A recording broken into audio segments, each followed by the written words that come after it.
sustainability. We also provide a space for networking where agencies can learn from one another and discuss best practices. So this year's allocation is 3.7 million.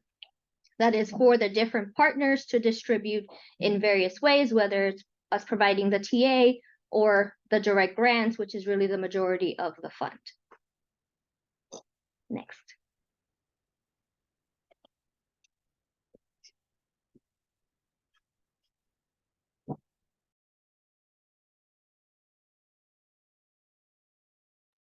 So I guess I have this time. Eligible nonprofits for this grant. Okay, your organization will be eligible if you are registered with the Passport and HHS Accelerator. You must be registered with the New York State NYSOAG's Charities Bureau. You must have your 5013C for at least 2 years. An organization-based, direct services-based organization serving 75% of your community of New York City residents. Experience currently serving communities with 51% people of color. Demonstrated record of outreach to communities of color for recruitment of executive directors, CEO, and board of directors. If your organizational budget, you must have a budget of no less than $150,000 up to 3.5 million. Now, in previous years, the cap was 2 million. This year, City Council has extended the cap so that more organizations are eligible to 3.5 million. So you're no longer disqualified if you have $2 million. You can have up to 3.5 million for your organization, okay? Commitment to equal employment opportunities, commitment, capacity for culturally competent services, and please note, organizations that utilize fiscal sponsors, conduits are not eligible. Next screen, please. Okay, eligible capacity building projects. Now, there are several different topics that you may base your application on. Management information system designs and development, financial management and planning, evaluation and outcome system developments, leadership development, new program planning and development, strategy and organizational development, and collaboration and strategic alliances. Now, with your capacity building projects, if you've applied in the past, you cannot apply under the same project that you applied for in any other year. So if you applied for 4 different projects in the past, you have to go on to the next 2. You cannot use the same topic, okay? Next slide. Okay, I'm sorry. If your organization is 150,000 to 500,000, you may request up to $35,000 for your grant. If your organization is 501,000 to 3.5 million, you are eligible to apply for $45,000. Okay, next slide. So at this point, the application has now moved to online. We no longer accept paper applications. So you can't text me or email me and say, Vaughn, can you take this application? No, you have to apply online. So we are NOLO. So the applications are posted on our CCNSF website at www.cnsfund.org and press apply for the application. Now, if you apply for these applications, you can only apply through one organization. Example, if you apply through New York Urban League, you cannot send an application to CACF. If you apply to more than one organization, then you will automatically be disqualified. Okay, next slide. Is this me again? Okay, the city council vetting process. All applications, all organizations have to go through a vetting process. And you have to go through Lexis Comprehensive Business Report Search. This means searching entities and principals, tax warrants, liens, workers' compensation, violations, and addresses. So if you have any other tax warrants, or what I suggest you do is to go online and search your organization for any negative news, any tax liens, or any negative things towards your organization, and straighten them out before you apply for the award.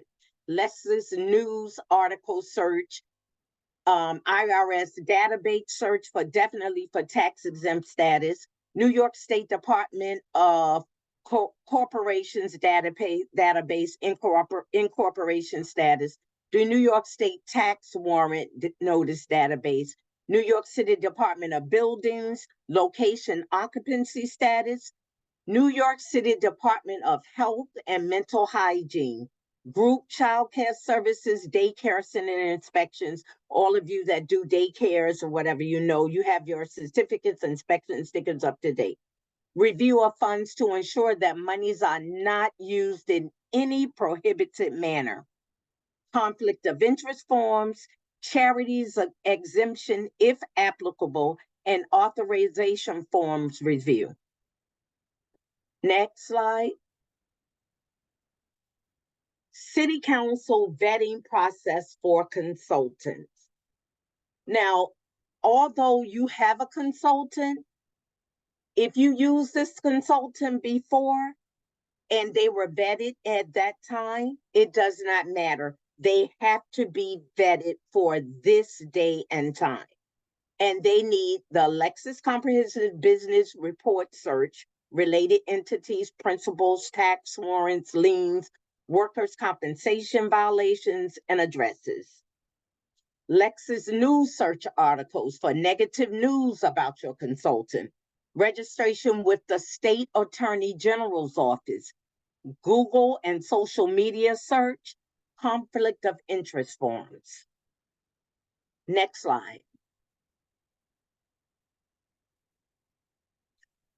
Okay, budget.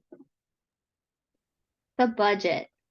The budget, as we know, is extremely important. It's an extremely important element of your application submission.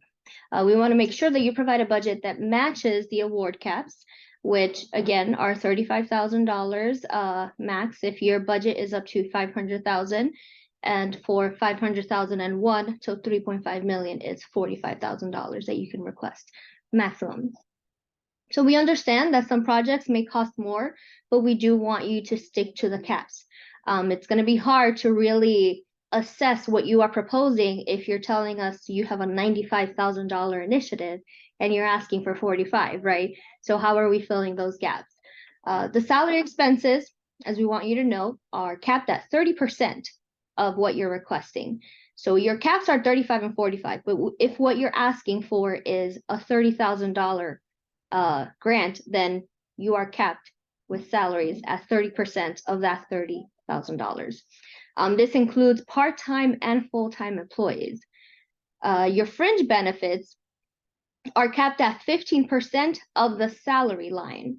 So 15% of whatever you allocate as a total for your salary expenses, personnel expenses, that is your cap, right? 15% of that amount, not of your entire request. Your consultants are capped at 60%.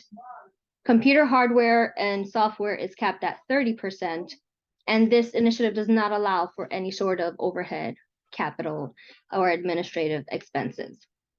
And then there are two situations in which staff are allowed to be under this initiative, right? So it's if they are delivering trainings or professional development, or if they are participating in it. So there has to be some sort of a direct relation to the initiative for them to be part of what you are proposing to be covered with your staff lines. Next. So here is just a sample, right, based off of a $35,000 request. And this is using the caps provided on really the three main lines, where you have salaries. 10,500 would be that 30% cap of $35,000. Your fringe benefits, that is a 15% of the 10,500. Your consultant capped at 60%, and then really 1925 is what's left for OTPS. Next slide. Okay, the budget sample that you see here, it's just providing you a bit of an overview as a reminder. And this is really the sample that you see when we are asking for more detail. You're gonna see the same thing. Salaries are capped at 30%, fringe 15%, but it's giving you examples of what fringe means. Fringe is workers' comp, disability, unemployment insurance, medical, life, and pension. Please remember that whatever you choose to be a fringe benefit must have supporting documentation. Consultants, here we go into detail. It is 60% cap, but then also tells you who a consultant can be, right? A consultant is an external service. So if you have a part-timer or you have a contractor, whatever you want to call someone that you consider really part-time work, or that the DOL will consider part-time work, that's not necessarily a consultant. Consultant is someone that you are seeking for a service, for an expertise that does not already exist within your organization. And the 60% cap applies to whether it is a private or a not-for-profit or for-profit consultant. And then OTPS, some examples are admission fees, workshops, you have accounting or fundraising software, you can buy equipment. Again, the software and hardware are capped at 30%. Next slide. So here is what that would look like. And this is what we are asking also when we are asking for budgets for the application. We want to know who, right? Who is the person, what is the position, and who is the person that you are asking to be covered, and how much. If it's multiple people, you have the executive director, you have the program director, who are they and how much is going to each. Fringe, what are these fringe benefits that you are asking to have this initiative cover? The consultant, who are they? What is their expertise? Ideally, we would know the company or the individual that you are seeking to work with. If you do not have it from the beginning, you can provide at a later date. Just know that this does delay the process because everything has to go to DYCD for vetting, as Yvonne mentioned. And then you have OTPS, right? If you're buying supplies, we don't just want to know supplies. We want to know what are the supplies. You're renting space because you have a board retreat. What exactly are you renting, right? Is it a room? Is it an entire venue? So just, provide us the detail that we need to really assess the proposal as a whole and your narrative, making sure that the narrative and the numbers are matching. Next.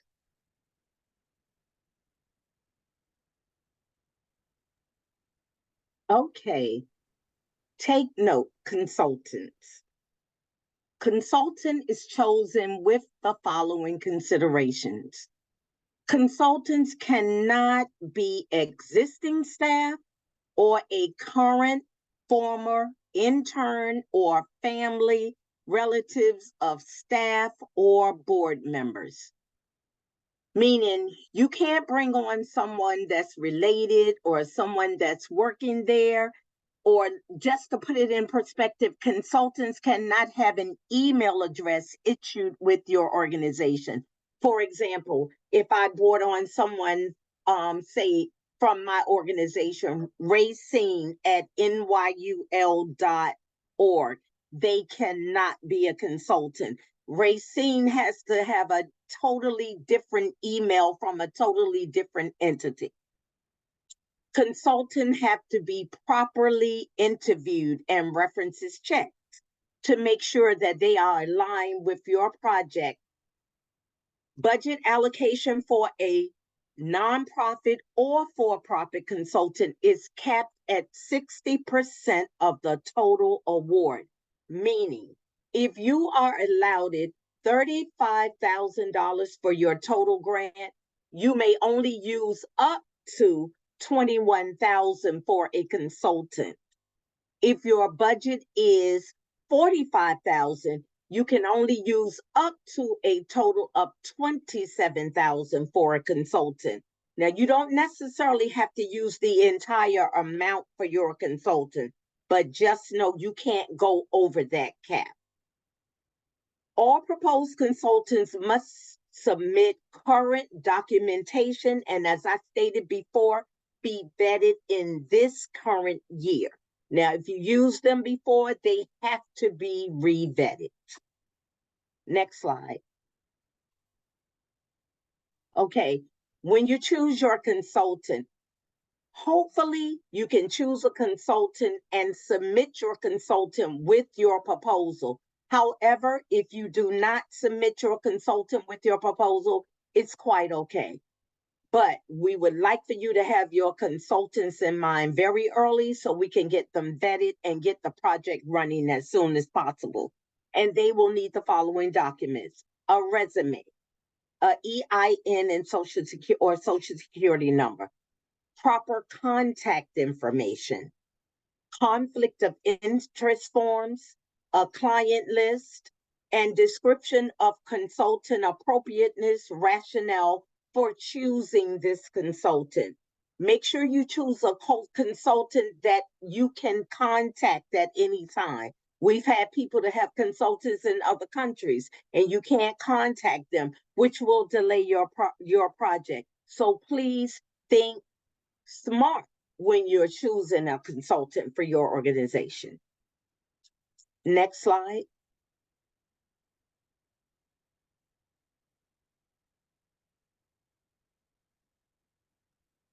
Thank you very much, Yvonne, and good afternoon again, folks. So this is just how the timeline looks currently for CCNSF. So as you're already well aware, the CCNSF RFA is already live as of October 16th. And after this briefing, we have one more briefing available. So that'll be November 8th at 11 a.m. Again, please, you're more than welcome to hop on again and share with also share within your networks. The briefings will again cover the same areas that we're talking about now, but again, happy to also utilize this space just to for you to ask questions, and just again, just here to help guide you in the process. The most important date that all of you should keep in mind is the application due date, which is November 17th, which is not too far away, by 5 p.m. Please make sure you mark that in your calendars, your calendar widgets, your online calendars, etc. Just whatever will help you remember that you need to submit the application by November 17th at 5 p.m. Applications received after the deadline, will be considered ineligible. So what happens after we receive your application? The next step is, we have an allocation committee panel that will review and evaluate your application. The allocation panelists, these are folks who have backgrounds in either nonprofit or philanthropy. And usually this happens around December. Once the decisions have been made for the applicants and who will move forward with, then the next step is to send the list of the awardees and the alternates to DYCD to be vetted along with the consultants. And once we get the green light from DYCD, then we will start sending out the decision letters around January. But again, just to keep everybody in the loop, and again, just please reach out to us if you just to check in with us if we have updates. So once we start sending out decision letters for those that we will move forward with, we will have an orientation around January, February of 2024, which again will go into deeper detail about the stipulations of CCNSF and also just some additional details that you probably won't be able to hear in this briefing, but you will definitely be hearing more of later on. For those that we will be working with, there is an interim report that you are required to submit. The interim report will basically ask you to submit your current program expense claims report along with an interim narrative report. Basically, it's just to see the progress of your project, progress with spending down, and also just to address any challenges, questions, anything that we need to know in that in the interim period, and just how can we, the NSF partners, how can we help you as you move forward with your project. Another important reminder to keep in mind is that all funds must be spent down by June 30th, 2024. Anything after that, unfortunately, is unacceptable. So again, just make sure you keep that date in mind. In addition, with making sure that all funds are spent down, the project completion date is also June 30th. So anything after that isn't acceptable, excuse me. So after the final date of both spending down and project completion, the final reports will be due in July. So similar to the interim report, with the final report, you'll be providing the program expense claims report, supporting documents, and a final narrative report. Again, highlighting successes of the project, highlighting challenges, sharing a testimony, just basically, again, just for us to see the progress within your project and just anything else we need to know. Along the way, and again, we don't have any set dates yet, but as per CCNSF awards requirements, awardees are required to attend capacity building training sessions that will be offered through the NSF partners. And this will be happening throughout the grant period. We don't have a set list just yet, but when we do, we will definitely be sharing it with all of you. In addition, DYCD offers capacity building trainings year round. So if you're unable to make it to the NSF partner capacity building training sessions, you're more than welcome to attend capacity building training sessions through DYCD. So Really? with that, I'm sorry, is there a question? Okay. And again, we're going to have Q&A at the end. So again, feel free to ask us questions after. So in terms of resources, I think this is just to, excuse me, just so that folks can continue to stay updated with us, continue to reach out to us. Definitely continue to check out the CCNSF website, which is consistently updated and maintained.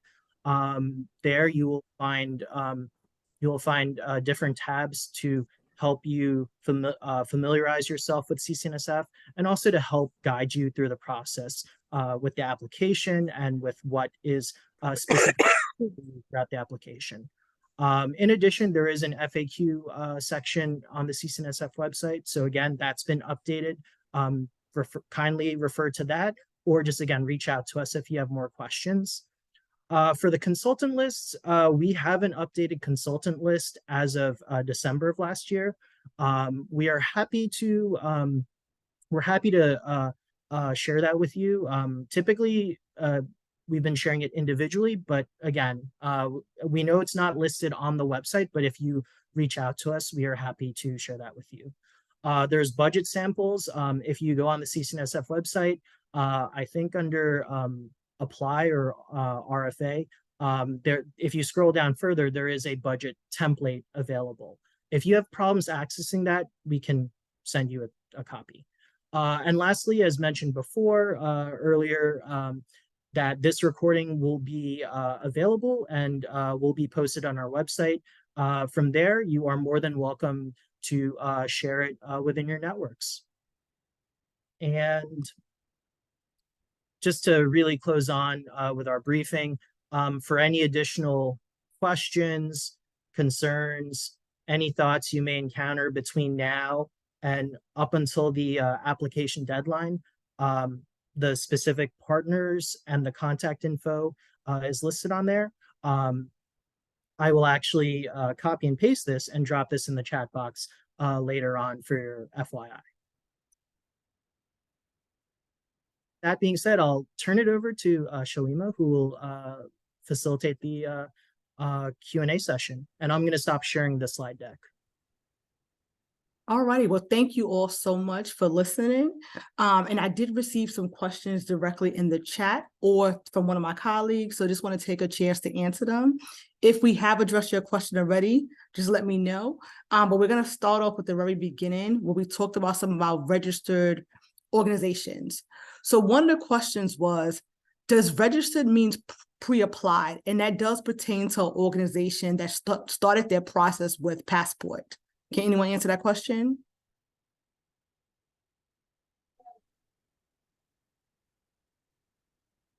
They don't all jump at once, guys. So does registered mean pre-qualify? So this organization has submitted their application for Passport. So they're in the pre-qualified phase, but they just wasn't sure if they were eligible to apply at this time. For the grant. I'm sorry. Yes, they can still apply, even though they're not completely finished their Passport registration, because Passport will give you some type of receipt telling us that you're applying for Passport. Okay, you can still apply. Thank you so much. Hopefully that answers your question. If you have any additional comments regarding that question or response, definitely just let us know. The second question I received was, can an organization apply if they get their 501c3 status from a fiscal conduit? I believe it's no, but I just want to check to make sure. Can they still apply? No, they can't. No fiscal conduits are acceptable.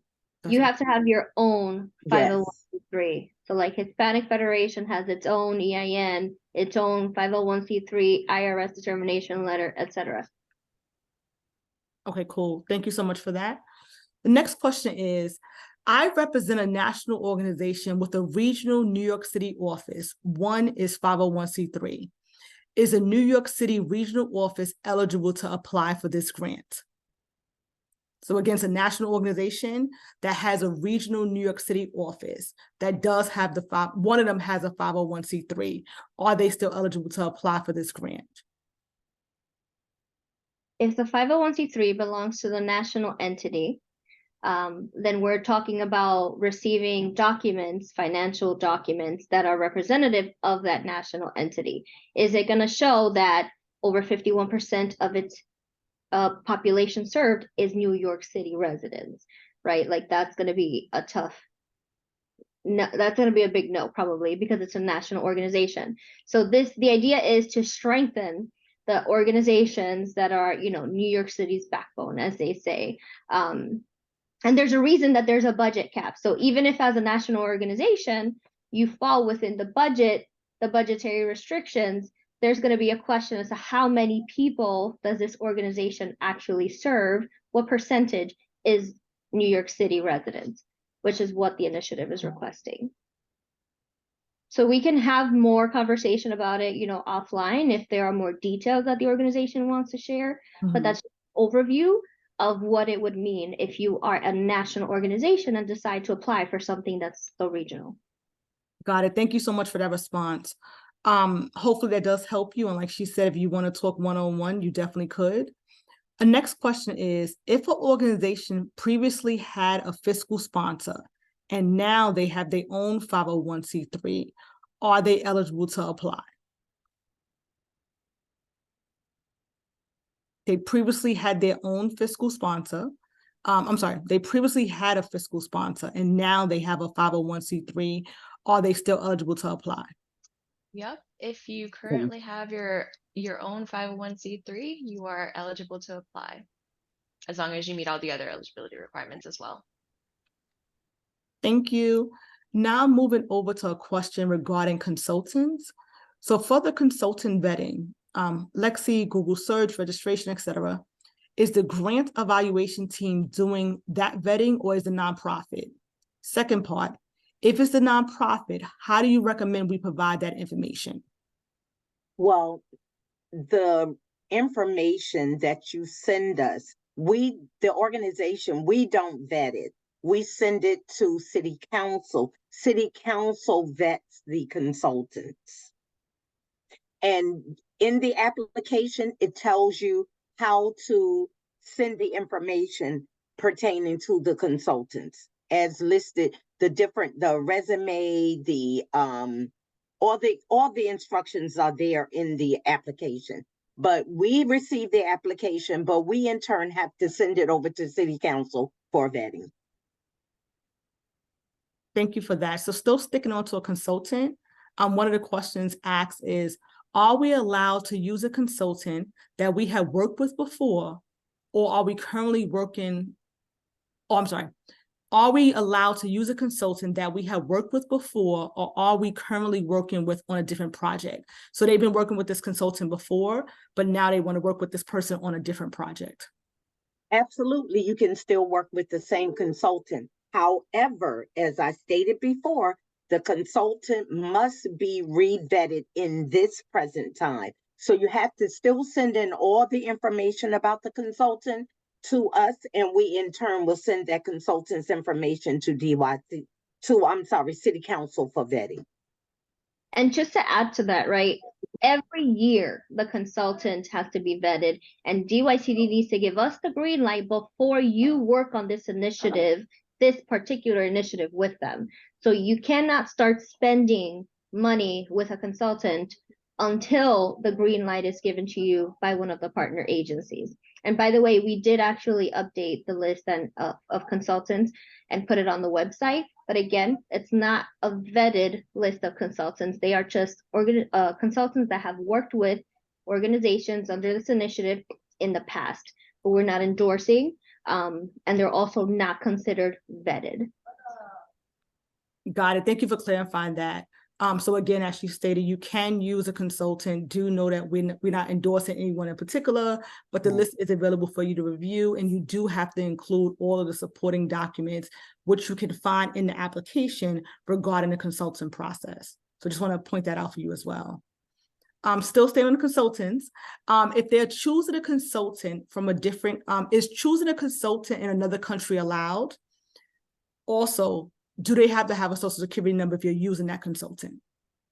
Well, we don't recommend that you use a consultant in a different country. We really don't recommend that. And as for part 2 of the question, if they don't have a social security number, they have to have an EIN number. You have to have one or the other. Okay. And then just to add to that, I see one question in the chat about that. Do you have to have a consultant? Is a consultant required? Well, we recommend that you have a consultant, but we get this question over and over again. And it's a little bit iffy. I don't know. What do you think, Ms. Santiago? What? Same, right? It's very, very difficult to show that you are asking for these capacity building funds for expertise that doesn't already exist if what you choose to do is fund existing staff, right? Or someone that's already within the structure. That's not necessarily what the initiative was designed to do. It is to help.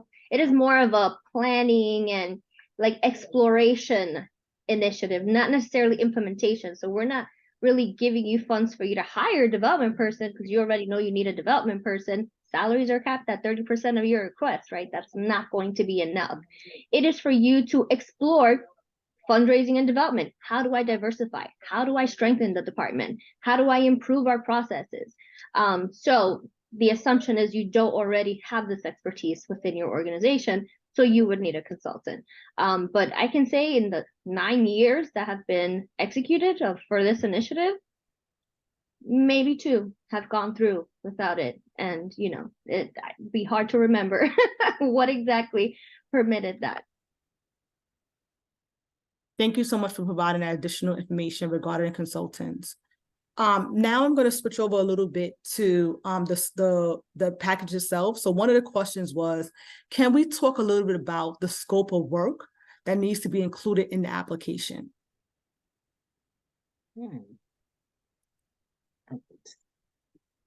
I mean, so you pick a category, right? What is the area that you feel needs to be strengthened organizationally? Let's say a strategy and organizational development. On the website, you can see a bit of a narrative of what that means. So let's say you're trying to do succession planning, right? Under strategy and organizational development, you need to explain to us what is the current need, like why is that a need at the moment, and what is your plan? Who you are engaging with to help you develop this succession plan, and give us milestones and just explain your process. So whatever project category you choose, that's what we're going to be looking for. And of course, the committee, which is none of us, right? Because as Francis mentioned, we are recruiting external panelists who are going to review your applications. So we have no bearing on the decisions.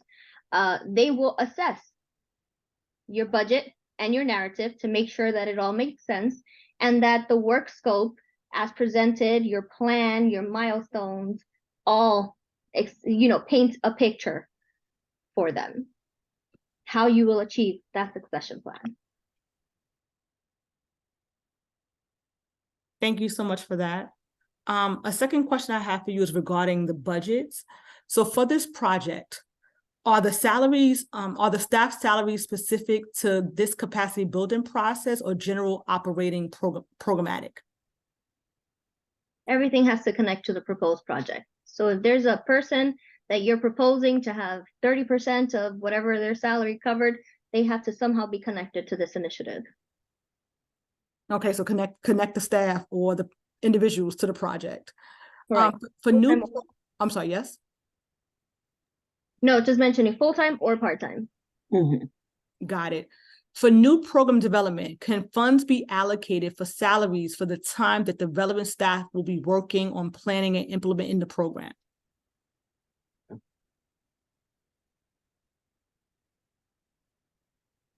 So they're looking at a new program. They wanted to know, can the funds be allocated for salaries for the time that the relevant staff will be working on planning and implement this program? I'm assuming this is not a consultant, but a staff member. And if so, let me know if I'm wrong, whoever asked the question. So whatever salary, whoever it is that is working on this initiative, and this is what you do in your narrative, right? You're going to explain who's going to work on this initiative, how, and justify why their line item exists within the budget. So if development is who is going to be working on it, then yes, development is who you will name. And you're going to just explain that in the narrative, that they're in this budget because they will be working on XYZ. Got it. Still staying with money a little bit. When you think about the employee salaries on this grant, are there any restrictions regarding how much is allocated for employee and staff salaries? Yeah. 30% of the total grant is allocated for salaries, staff salaries. Only 30%. Okay, thank you so much for that piece. Let me see if that clarified that response. Okay, one other question I see is that if an organization was incorporated in 2021 and have completed 2 fiscal years, are they eligible to apply? The application notes that they must be, an organization must be established prior to 2021, but this question asks about incorporation.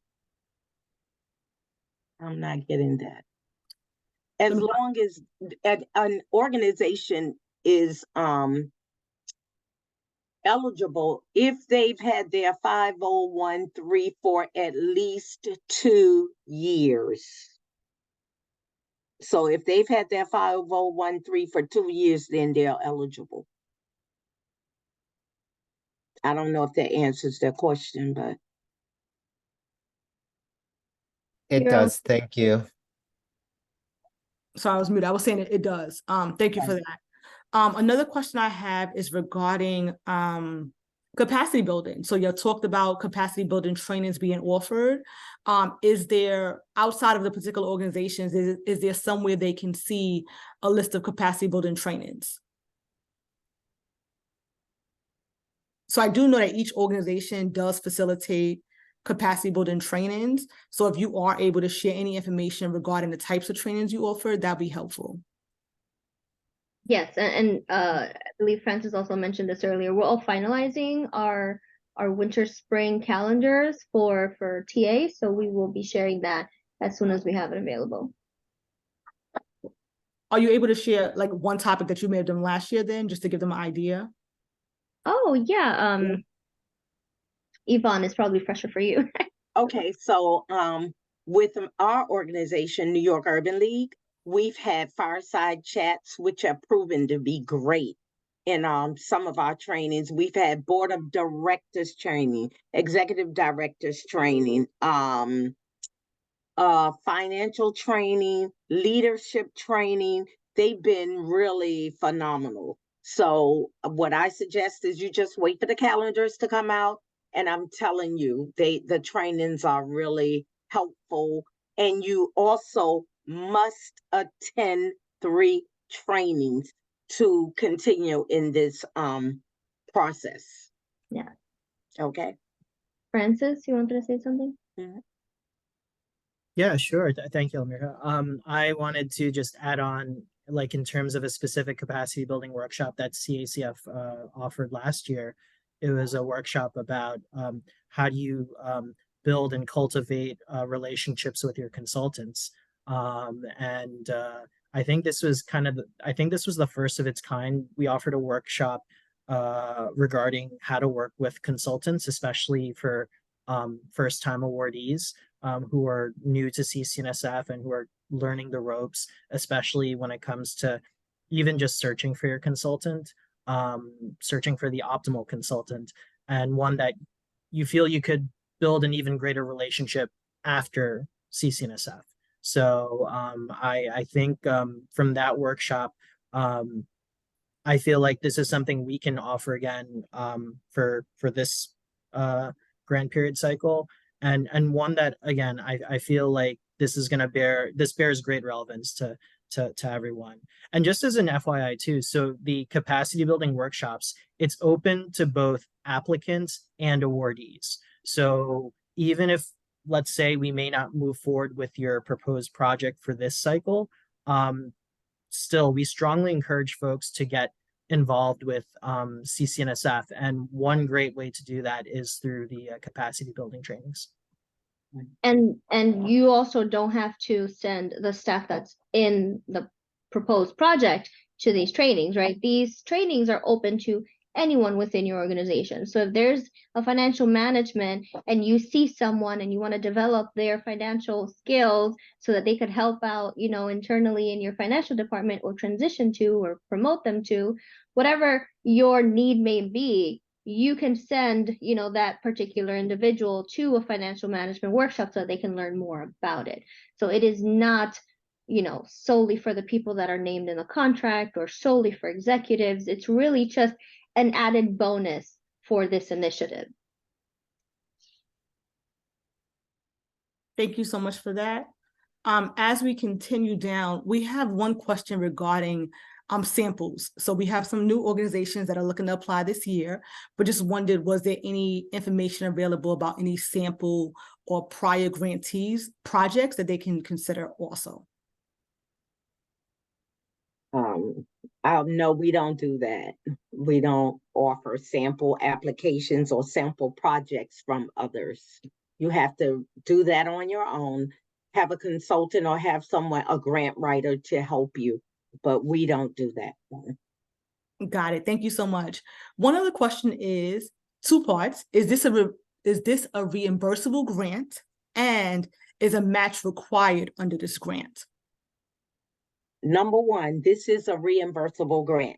You have to have a budget of, as we stated, 150,000 to 3.5 million. You have to be able to pay your expenses and then submit what you've spent to us with backup documentation, and we will reimburse you the funding. Okay, so there's a reimbursable grant, and then the second part of that is a match required for this grant? A match? I believe it's one of those questions, if, correct me if I'm wrong, whoever asked it, where you're applying for a grant, you have to show that you have additional funding to maintain it after the grant. That's what I'm understanding the question to be. No, there's no match required for this grant. Okay, thank you. Next question is, are we able to talk a little bit about the OTPS expenses that can be used for this grant? So this is about OTPS. Any restrictions on what's permissible for this grant? One thing I know is restricted in OTPS is your rent and overhead. We do not pay that. But all other expenses basically are acceptable, but no rent, no overhead. Or capital expenses. Right. Okay. Okay. Okay, and then we have a question regarding an organization who may operate throughout the 5 boroughs of New York City, and them trying to determine how do they know which organization they should apply for? Okay. From the partner groups, how do they determine? So if your organization is 51% Black, then you would apply to New York Urban League. Whatever your organization is whoever your organization serves most, CACF or Hispanic Federation for Spanish population, New York Urban League for Black population, etc. That's who you would apply to. Okay, and just keeping with that, if someone does apply to well, I don't want to say wrong organization, Right. but they may be a better fit for another organization. So let's say they did send it to New York Urban League, and they should be, how do y'all facilitate that process? Well, we've had instances where they've sent applications to Hispanic Federation, and it should come to New York Urban League. So what we do among ourselves is, I think this application should fit your organization, or have you heard of this organization?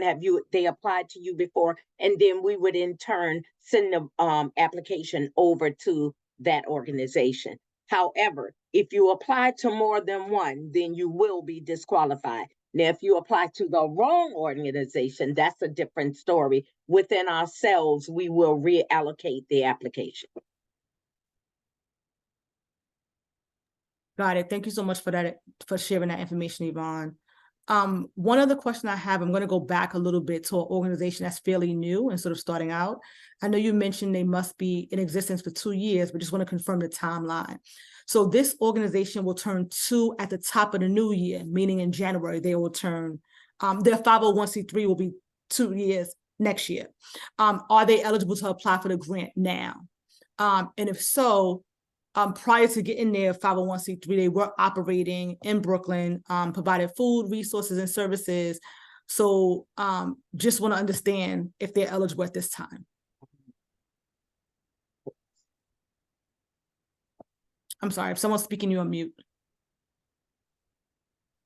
I would hesitate to say yes, because remember, these applications, not just the consultants, but the applicants themselves will be vetted by DYCD. Mm-hmm. So we will be passing this information on to them prior to that 2-year anniversary. Mm-hmm. And, you know, for them, it's very black and white, right? You either check the box or you don't, because these are requirements that were established from the beginning for eligibility. So I would hesitate to say yes, because I cannot say for sure that DYCD will accept. Got it. Okay. Okay. So let me know. I was trying to catch all the questions and put them in my little spreadsheet to make sure I got them. But if I did miss a question, if you do not mind coming off mute and asking the question, I welcome the time for you to do that this time. So if I missed your question, or if you have another question, please feel free to come off mute and ask your question.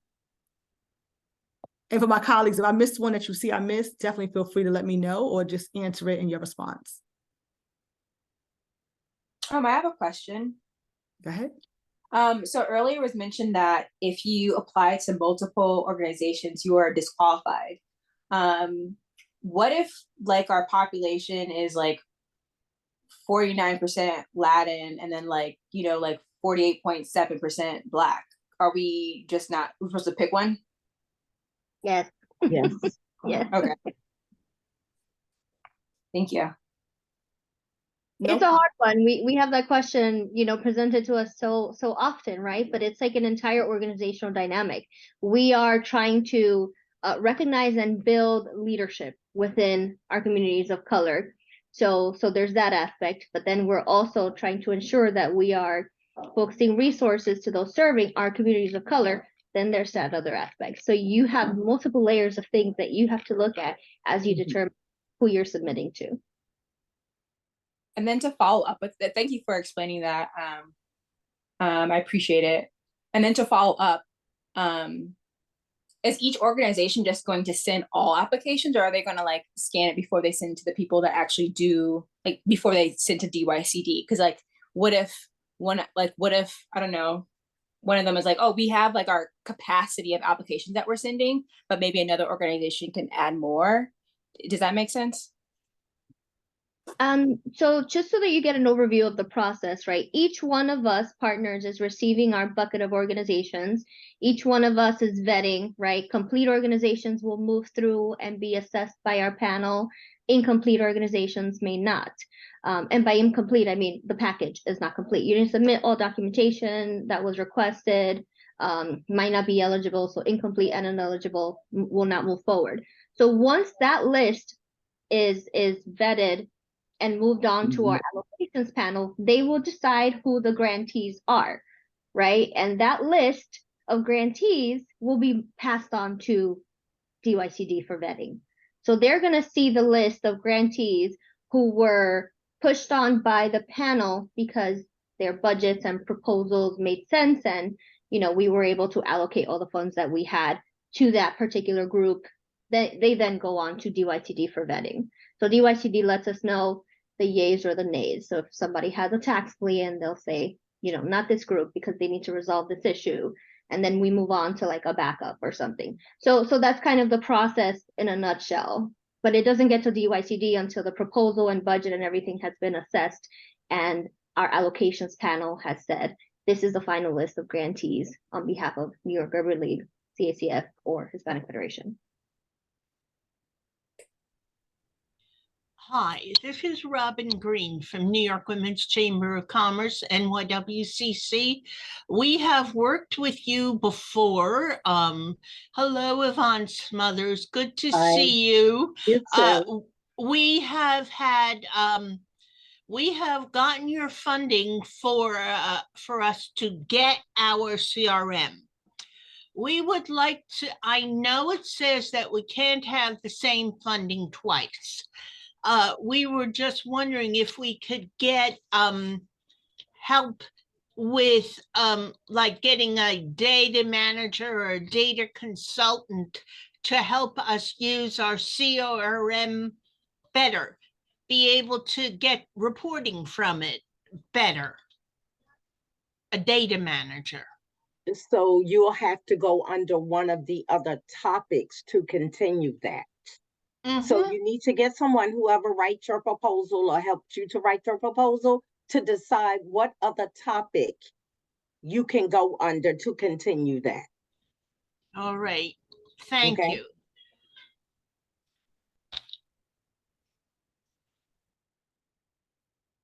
That's it. That is all the questions that I see. Again, if I didn't ask your question or if I missed it, apologize in advance. But if you want to come off mute, feel free, or to ask in the chat. If not, I'm going to allow our team to provide any closing remarks as we prepare to wrap up. Can I ask just clarification about the reimbursable aspect? I didn't realize this in the like the guidelines that I read. This is a big deal actually for our organization. So it's not like if you are awarded the grant, then you receive the money and then spend it. Which is actually, I guess, kind of normal. You spend the money and then you're reimbursed for it later. I want to understand how. Make sure I understand. Thank you. Well, first of all, when you are awarded the grant in the beginning, you receive a 25% advance to start your project.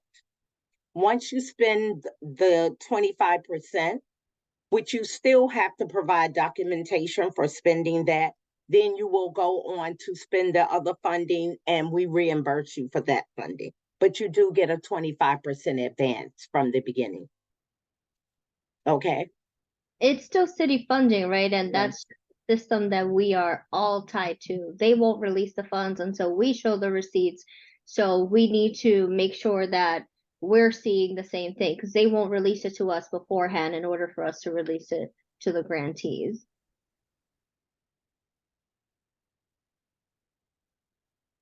Thank you. I'm sorry, I have one question. This is Sylvia with Serious Fun After School. If we're not set up, or many times the people who take advantage of us don't answer the questions about their demographics, what do you use to determine the demographics? Would it be the demographics of the school and the community where we are serving? Or would it be the demographics of the people we actually serve if we cannot really track that information?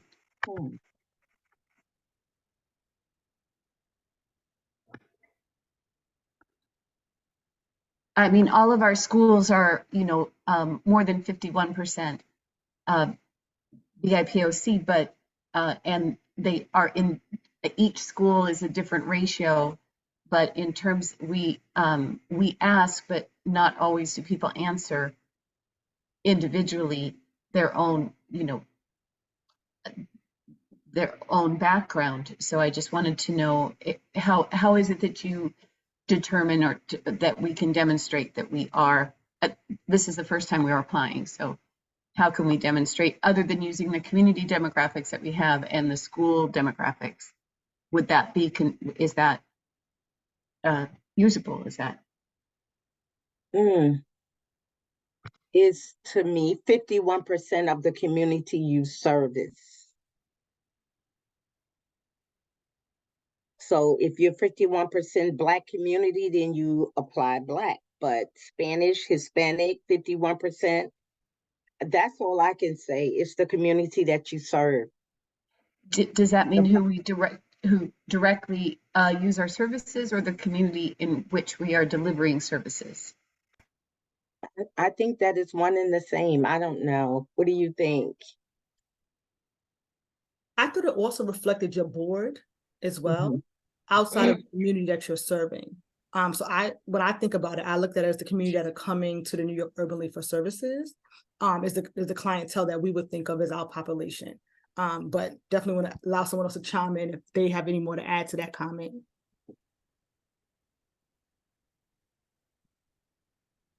And I'm guessing that would be part of the application process, is that we would demonstrate that in some way.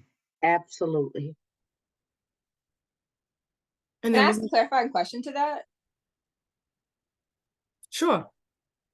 I feel like what I'm hearing them say is like, they don't know the actual people in their after school program, but they know the demographics of the school that they're serving. So can they just put in the application the school that they're serving demographics, or do they need to collect every person that comes through their programs, like their background? I have the similar question too. So I would say, if who you are directly serving, because the intention is who you are directly serving, right? If who you are directly serving reflects the demographics of the school, then that is a direct relation, right? You can make that easy assumption. But if who you are directly serving does not reflect what the demographics of the school are, then that is where that can be problematic, right? Because the idea is that we want to know who you are serving, and that's what that's what creates your organizational profile, is who do you directly serve, because we can exist in whatever community, but who we give our services to doesn't always necessarily reflect that. So if for your observation is that it is one and the same, your direct service is going to the same population that is reflected in the school, then yes, we would say to use that. Okay, I want to make sure that I'm using the right indicator, and thank you. Thank you all for that. I appreciate the response. And then one of our other attendees said you can also look at the demographics for each school being available on the My School section. So she said you could check that out as well. Alrighty, so I think this is the end, based off the questions and comments. Want to again allow any closing remarks. We definitely appreciate you all for chiming in today. If you have any questions, we will send the recording to you.